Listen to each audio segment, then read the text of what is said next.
निसन्तान दम्पतिहरूको उपचारको बारेमा म केही कुरा भन्न गइरहेको छु आज।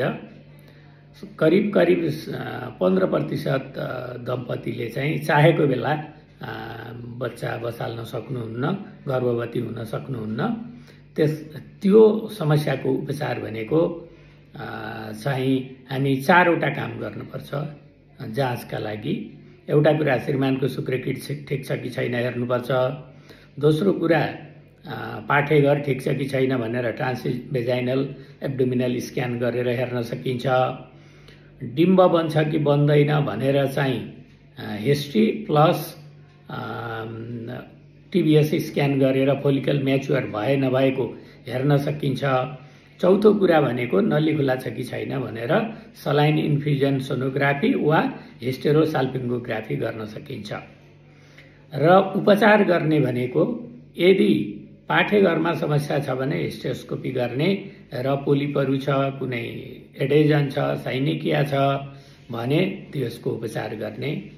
नली बन्द छ भने नली खोल्नको लागि ल्याप्रोस्कोपी गरेर हेर्ने र खोल्न सकेसम्म खोल्ने। खोल्नै सकिएन भने टेस्ट ट्युब बेबी गर्न पर्छ। अनि शुक्रकीट चाहिँ ठिक छ भने नेचुरल्ली ट्राई गर्ने, कम छ भने आइयुआई श्रीमानकै शुक्रकीट लिएर आइयुआई गर्न सकिन्छ, कृत्रिम गर्भाधान गर्न सकिन्छ। र ज्यादै कम छ भने टेस्ट ट्युब बेबी प्रविधि इक्सी गर्न सकिन्छ। अब फुल बन्दैन भने फुल बनाउने औषधिहरू हुन्छ, ओभुलेसन इन्ड्युसिङ मेडिसिन। त्यसमा चाहिँ क्लोमिफेन साइट्रेट, लेट्रोजोल भन्ने औषधिहरू हुन्छ। अनि हर्मोनहरूको इन्जेक्सन पनि हुन्छ। फुल बनाउनुपर्छ। फुल बनाइसकेपछि फुल बनेको बेला श्रीमान श्रीमतीलाई 4 दिन जति डेली अथवा अल्टरनेट डे सम्पर्क गर्न सल्लाह दिइन्छ। त्यसो गर्दा भएन भने आइयुआई गरिन्छ 3-4 साइकल। 3-4 साइकल पनि आइयुआई गर्दा ठिक भएन भने आइभीएफमा जानुपर्छ।